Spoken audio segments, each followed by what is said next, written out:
Oke, Assalamualaikum warahmatullahi wabarakatuh. Mohon izin memperkenalkan diri, nama saya Gilang Pranowo Gusti.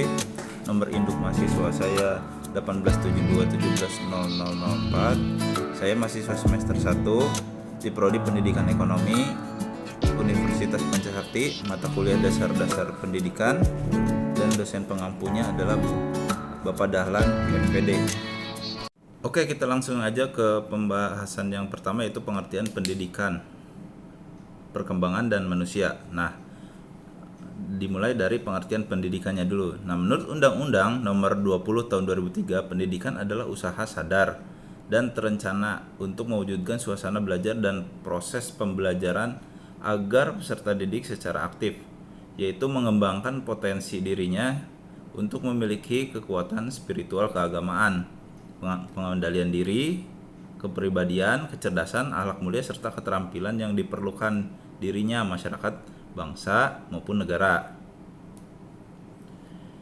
Selanjutnya yaitu menurut Hafwad Ihsan tahun 2005 menjelaskan bahwa dalam pengertian sederhana dan umum, makna pendidikan sebagai yaitu usaha manusia untuk menumbuhkan dan mengembangkan potensi-potensi pembawaan baik jasmani maupun rohani sesuai dengan nilai-nilai yang ada di dalam masyarakat dan kebudayaan. Nah, usaha-usaha yang dilakukan untuk menanamkan nilai-nilai dan norma-norma tersebut serta mewariskan kepada generasi berikutnya untuk dikembangkan dalam hidupnya dan kehidupan yang terjadi dalam suatu proses pendidikan sebagai usaha manusia untuk melestarikan hidupnya. Nah, di samping itu, John Dewey pada tahun 2003 menjelaskan bahwa pendidikan adalah proses pembentukan kecakapan-kecakapan fundamental secara intelektual dan emosional, yaitu ke arah alam dan sesama manusia. Nah, sedangkan menurut J.J. Rousseau pada tahun 2003 menjelaskan bahwa pendidikan merupakan memberikan kita pembekalan yang tidak ada pada masa kanak-kanak, akan tetapi kita membutuhkannya pada masa dewasa. Nah, ini bekal ya kalau menurut J.J. Rousseau. Nah, definisinya pendidikan yaitu merupakan bimbingan atau pertolongan yang diberikan oleh orang dewasa kepada perkembangan anak untuk mencapai kedewasaannya dengan tujuan yaitu agar anak cukup cakap ya dalam melaksanakan tugas hidupnya dengan bantuan orang lain. Nah, dari pendapat yang tadi saya sebutkan dapat disimpulkan bahwa pendidikan adalah usaha sadar dan terencana untuk memberikan bimbingan atau pertolongan dalam mengembangkan potensi jasmani dan rohani yang diberikan oleh orang dewasa yaitu kepada anak-anak untuk mencapai kedewasaannya serta mencapai tujuan agar anak mampu melaksanakan tugas hidupnya secara mandiri ya. Nah, pengertian yang tadi mengindikasikan betapa peranan pendidikan sangatlah besar ya dalam mewujudkan manusia yang utuh, mandiri, serta menjadi manusia yang mulia, yaitu yang bermanfaat bagi lingkungannya. Nah, dengan pendidikan manusia akan paham bahwa dirinya itu sebagai makhluk yang dikaruniai oleh kelebihan yang dibandingkan dengan makhluk lainnya. Nah, bagi negara, pendidikan ini memberikan kontribusi yang sangat besar yaitu terhadap kemajuan bangsa, yaitu merupakan wahana dalam menerjemahkan pesan-pesan konstitusi serta membangun watak bangsa atau yang disebut dengan nation character building.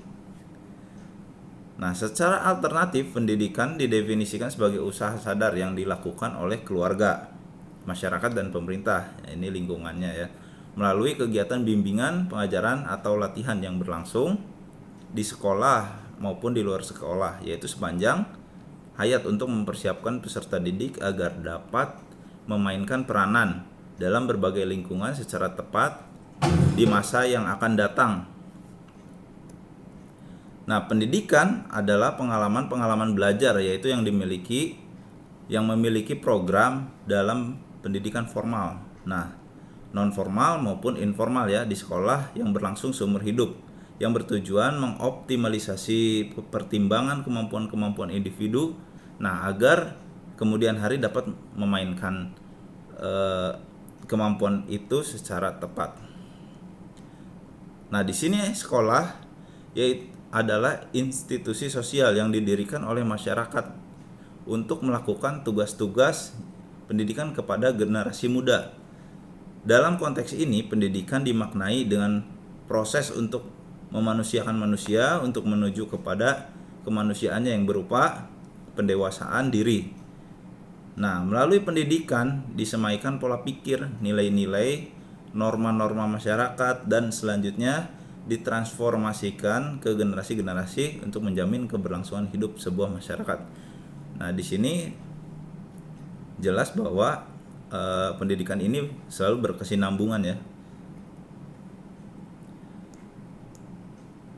Nah, pendidikan mempunyai makna yang lebih luas daripada pembelajaran. Akan tetapi, pembelajaran merupakan sarana yang ampuh dalam menyelenggarakan pendidikan. Jadi, pembelajaran merupakan bagian dari pendidikan. Nah, pendidikan sebagai usaha dasar yang dilakukan oleh keluarga, masyarakat, dan pemerintah melalui kegiatan yaitu bimbingan, pelajaran, atau latihan yang berlangsung di sekolah maupun di luar sekolah. Nah, usaha sadar tersebut dilakukan dalam bentuk pembelajaran, di mana pendidik melayani para siswa ya untuk melakukan kegiatan belajarnya, dan pendidik menilai dan atau mengukur tingkat keberhasilan belajar tersebut dengan prosedur yang telah ditentukan. Nah, proses pembelajaran yaitu merupakan proses yang mendasar dalam aktivitas pendidikan di sekolah. Nah, dari proses pembelajaran tersebut siswa memperoleh hasil belajar yang merupakan hasil dari suatu interaksi ya tindak belajar, yaitu mengalami proses untuk meningkatkan kemampuan mentalnya dan tindak mengajar, yaitu mengajarkan siswa untuk lebih jelas tentang konsep pembelajaran yang diajarkan ya melalui pembelajaran. Nah, di sini ada tinjauan secara etimologis, yaitu istilah pendidikan menurut Carter V. Good dalam Dictionary of Education, yaitu dijelaskan sebagai berikut. Yang pertama adalah pedagogi. The art practice of profession of teaching, yaitu seni praktis atau profesi, yaitu sebagai pengajar atau pengajaran ya. Yang keduanya ada the systematized learning or instruction concerning principle and method of teaching and of student control and guidance, largely replaced by the term of education, yaitu ilmu yang sistematis atau pengajaran yang berhubungan dengan prinsip-prinsip dan metode-metode mengajar, pengawasan dan bimbingan murid dalam arti luas, yaitu diartikan dengan istilah pendidikan. Nah, yang keduanya, yang selanjutnya itu education. Nah, education ini yaitu meliputi pertama proses perkembangan pribadi. Yang keduanya adalah proses sosial. Yang selanjutnya yaitu professional course. Nah, yang terakhir yaitu seni untuk membuat dan memahami ilmu pengetahuan yang tersusun, yang diwariskan atau dikembangkan oleh generasi bangsa. Nah, dalam bahasa Arab pendidikan disebut dengan tarbiyah, yaitu yang diambil dari raba yang bermakna memelihara, mengurus, merawat, mendidik. Nah, dalam literatur bahasa Arab,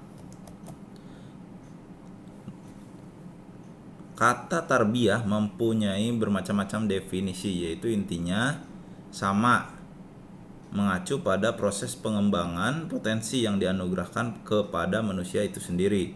Nah, definisi-definisi itu antara lain, yang pertama, tarbiyah adalah proses pengembangan dan bimbingan jasad, akal, jiwa yang dilakukan secara berkelanjutan. Nah, sehingga mutarabi atau anak didik bisa dewasa mandiri untuk hidup di tengah masyarakat. Nah, Yang kedua yaitu tarbiyah, yaitu kegiatan yang disertai dengan penuh kasih sayang, kelembutan hati, perhatian bijak dan menyenangkan dan tidak membosankan. Yang ketiga, tarbiyah adalah proses yang dilakukan dengan pengaturan yang bijak dan dilaksanakan secara bertahap dari yang mudah ke yang sulit atau tingkatannya lebih sulit. Nah, tarbiyah adalah yang keempat, ya tarbiyah adalah mendidik anak melalui penyampaian ilmu, yaitu menggunakan metode yang mudah diterima sehingga ia dapat mengamalkannya dalam kehidupan sehari-hari. Yang selanjutnya atau yang terakhir, tarbiyah adalah kegiatan yang mencakup pengembangan, pemeliharaan, penjagaan, pengurusan penyampaian ilmu, pemberian petunjuk, bimbingan, penyempurnaan dan perasaan memiliki terhadap anak didik. Nah, dalam definisi-definisi tadi tersirat unsur pembelajaran yaitu taklim dan tadris atau instruction, tahdib dan takdib, yaitu penanaman akhlak mulia, dan tadrib atau training atau disebut juga dengan pelatihan. Selanjutnya yaitu tinjauan secara terminologis atau istilah ya. Nah, Ki Hajar Dewantoro mengartikan pendidikan sebagai upaya untuk memajukan budi pekerti, nah pikiran serta jasmani anak agar dapat memajukan kesempurnaan hidup dan menghidupkan anak yang selaras dengan alam dan masyarakatnya. Nah, lebih lanjut, Ki Hajar Dewantara menjelaskan bahwa pendidikan umumnya berarti daya upaya untuk memajukan bertumbuhnya budi pekerti, yaitu mencakup kekuatan batin, karakter, pikiran, dan tubuh anak, yaitu dalam pengertiannya yaitu taman siswa tidak boleh dipisah-pisah bagian-bagian itu agar supaya tidak dapat memajukan kesempurnaan hidup, yakni kehidupan dan penghidupan anak-anak yang dididik selaras dengan dunianya ya. Nah, beliau menjelaskan bahwa pendidikan harus mengutamakan aspek-aspek berikut. Pertama, segala alat usaha dan cara pendidikan harus sesuai dengan kodratnya, yaitu sesuai dengan keadaan. Nah, yang kedua, kodratnya keadaan itu tersimpan dalam adat istiadat setiap rakyat yang oleh karenanya bergolong-golong merupakan kesatuan dengan sifat pri kehidupan sendiri-sendiri, atau sifat-sifat ini mana terjadi dari bercampurnya semua usaha dan daya upaya untuk mencapai hidup tertib dan damai. Yang ketiga yaitu adat istiadat. Nah, sebagai sifat dari pri kehidupan atau sifat percampuran usaha dan daya upaya akan hidup tertib damai itu tidak terluput dari pengaruh zaman dan tempat. Nah, oleh karena itu tidak tetap ya senantiasa berubah. Yang keempat yaitu akan mengetahui garis-garis hidup yang tetap dari suatu bangsa. Nah, perlulah kita mempelajari zaman yang telah lalu. Nah, itu sejarah ya. Yang terakhir yaitu pengaruh baru diperoleh karena bercampur gaulnya yaitu bangsa satu dengan bangsa yang lain, atau percampuran mana sekarang ini mudah sekali terjadi disebabkan adanya hubungan yang modern ya, karena di zaman yang serba teknologi ini memudahkan manusia untuk berkomunikasi. Makna pendidikan secara sederhana dapat diartikan sebagai usaha manusia ya untuk membina kepribadiannya sesuai dengan nilai-nilai di dalam masyarakat dan kebudayaannya. Itu dengan demikian, bagaimanapun sederhananya, peradaban suatu masyarakat di dalam yaitu terjadi dan berlangsung suatu proses yang dinamakan dengan pendidikan. Nah, karena itulah sering dinyatakan pendidikan telah ada sepanjang peradaban umat manusia. Nah, pendidikan pada hakikatnya merupakan usaha manusia untuk melestarikan hidupnya sendiri. Nah, ini versi dari Yunani, yaitu pendidikan adalah pedagogik, yaitu ilmu menuntun anak. Orang Romawi memandang pendidikan sebagai educare, yaitu mengeluarkan dan menuntun tindakan merealisasikan potensi anak ya yang dibawa atau yang dilahirkan di dunia. Nah, bangsa Jerman melihat pendidikan sebagai Erziehung, yaitu yang setara dengan educare yang yakni membangkitkan kekuatan yang terpendam atau mengaktifkan kekuatan atau potensi anak ya, dalam hal ini yang ada dalam dirinya. Nah, dalam bahasa Jawa pendidikan berarti panggulawentah ya, atau disebut dengan pengolahan atau mengubah kejiwaan, yaitu mematangkan pikiran, perasaan, dan watak serta kepribadian dari anak tersebut. Nah, sedangkan menurut Herbert pendidikan merupakan pembentukan peserta didik, yaitu kepada yang diinginkan si pendidik yang diistilahkan dengan educare tadi ya. Nah, sementara dalam Kamus Bahasa Indonesia sendiri, pendidikan berasal dari kata didik atau mendidik, yaitu memelihara dan memberi latihan, ajaran pimpinan mengenai akhlak dan kecerdasan pikiran. Nah, selanjutnya adalah perkembangan. Nah, apa itu perkembangan? Nah, istilah perkembangan berarti serangkaian perubahan progresif yang terjadi akibat dari proses kematangan dan pengalaman ya.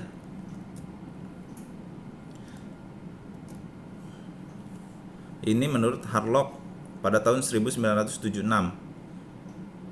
Sementara Seifert dan Hoffnung pada tahun 1994 mendefinisikan perkembangan sebagai long term change in a person growth, feelings, pattern of thinking, social relationship, and motor skill. Nah, sementara itu Dani Papalia pada tahun 2008 mengartikan yaitu perkembangan sebagai perubahan yang berkesinambungan dan progresif dalam organisme dari lahir yaitu sampai mati ya. Pertumbuhan, perubahan dalam bentuk dalam integrasi dari bagian-bagian jasmania ke dalam bagian-bagian fungsional, dan kedewasaan atau kemunculan pola-pola asasi dari tingkah laku yang dipelajari. Nah, menurut Van den Dele, yaitu perkembangan berarti perubahan secara kualitatif ya. Ini berarti bahwa perkembangan bukan sekedar menambah beberapa sentimeter pada tinggi badan seseorang atau seorang anak ya.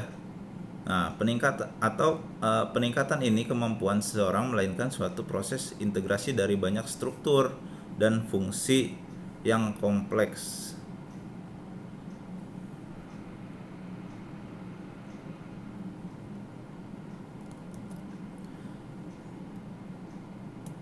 Nah, dari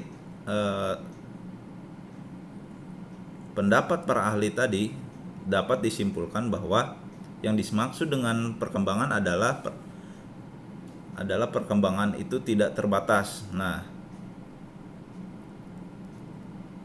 pada pengertian pertumbuhan itu semakin membesar, melainkan di dalamnya juga terkandung serangkaian perubahan secara psikis ya, yang berlangsung terus-menerus, bersifat tetap dari fungsi-fungsi jasmaniah dan rohaniah yang dimiliki oleh individu itu sendiri ya. Yaitu faktor-faktor yang mempengaruhi dari perkembangan ya. Yang pertama adalah aliran nativisme.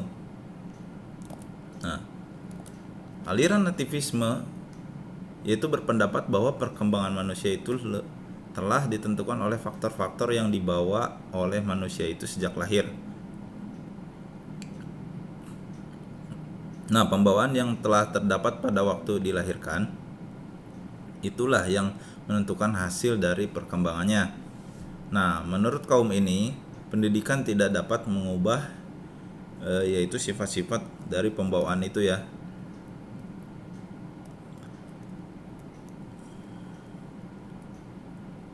Jadi kalau memang benar pendapat tersebut,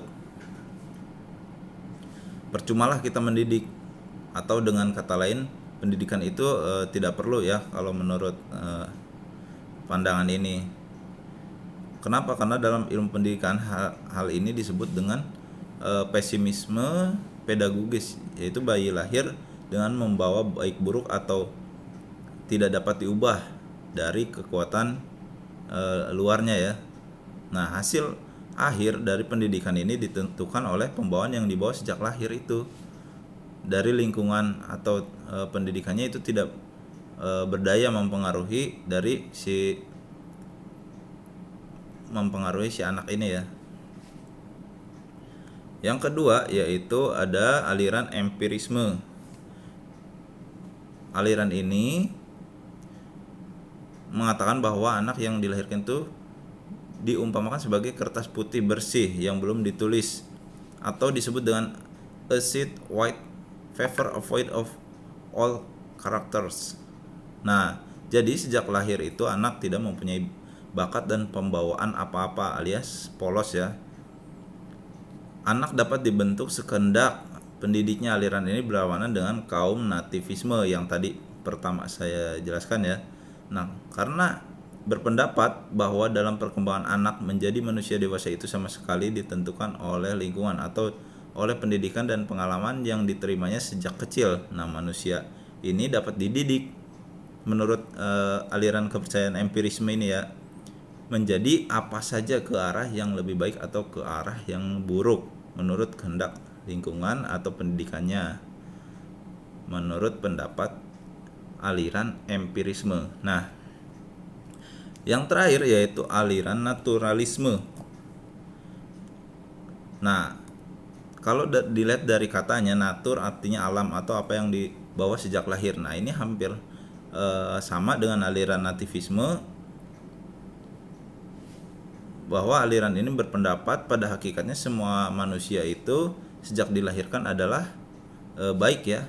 Bagaimana hasil perkembangannya kemudian sangat ditentukan oleh pendidikan yang diterimanya atau yang mempengaruhinya.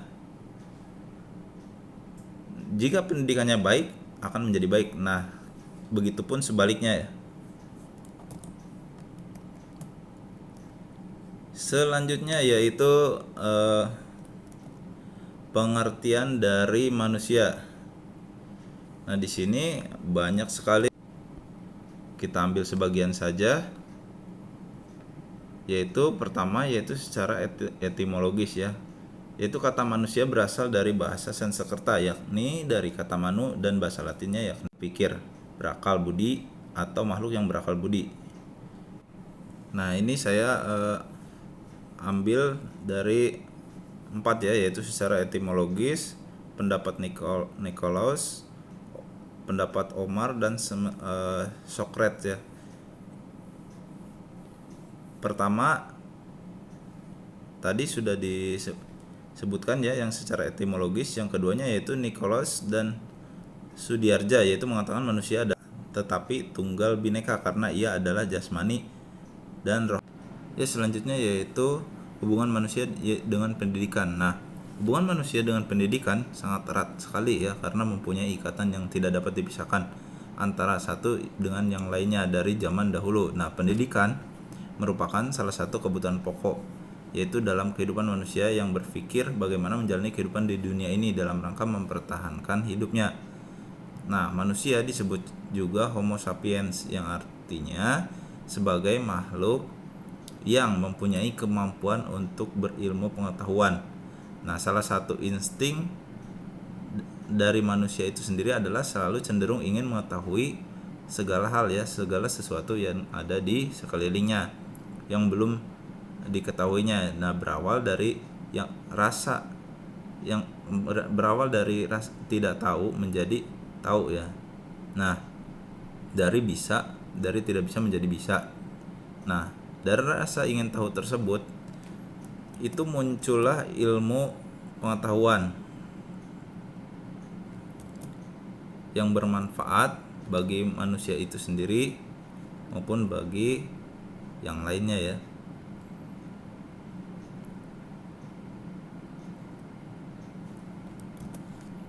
Yaitu fungsi pendidikan bagi perkembangan manusia, yaitu pertama tentu saja pendidikan, karena pendidikan membuat manusia menjadi pola pikir yang bagus ya, sehingga yang pertama adalah memberantas kebodohan. Nah, dengan pendidikan otomatis masalah kebodohan yang ada di Indonesia khususnya akan terpecahkan. Nah, yang kedua menghilangkan kesalahpengertian. Nah, maksudnya banyak orang yang tak berpendidikan sering berbicara tanpa berpikir.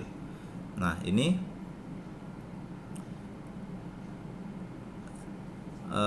jelas ya bahwa apa sebab dari pembicaraannya tersebut tidak difikirkan oleh si manusia itu.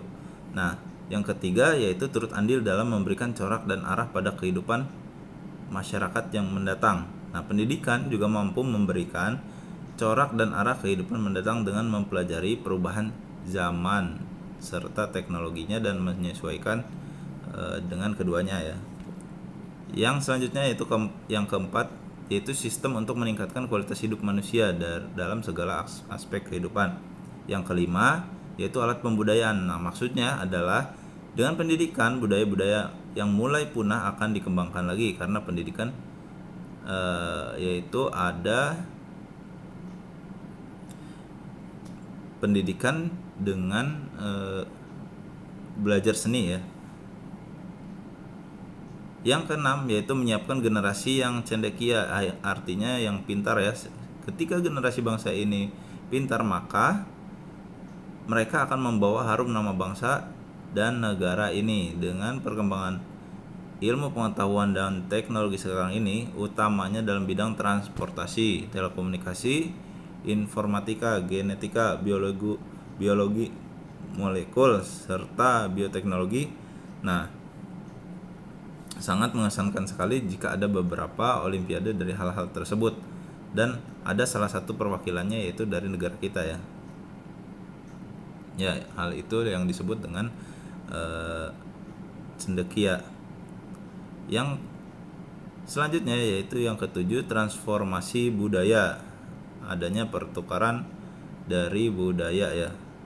Yang terakhir yaitu tentu saja mengurangi pengangguran. Mungkin itu saja yang hanya bisa saya sampaikan. Atas segala kekurangannya saya mohon maaf. Saya pamit undur diri. Wabillahi taufik wal hidayah. Assalamualaikum warahmatullahi wabarakatuh.